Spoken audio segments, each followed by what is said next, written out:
গতকালকা বাংলাদেশ এবং ভারত ম্যাচে সাকিব আল হাসান বিরাট কোহলিকে আউট করার পরে যে আইকনিক সেলিব্রেশনটা করেন, এটা আমরা মিস করব। আমি মিস করব, বাংলার টিকিট মিস করব, ওয়ার্ল্ডের টিকিট মিস করব। এই সেলিব্রেশনটা এশিয়ার ক্রিকেটে বিরাট কোহলিকে সবচেয়ে বেশি আউট করছে সাকিব আল হাসান। এমনি সে এক যুগেরও বেশি 1 নম্বর অলরাউন্ডার র্যাঙ্কিং এ ছিল না, এমনি ছিল না। তার নামটা লইতে হইলেও গর্ববোধ করে। তার যে সাকিব আল হাসান মুখে নামটা লইলেও একটা ভিতরে একটা শান্তি প্রশান্তি পাওয়া যায়।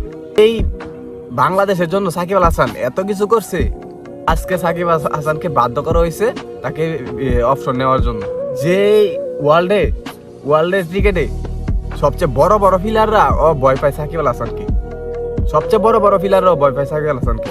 আজকে সাকিব আল হাসানকে বাধ্য করা হয়েছে তাকে এভাবে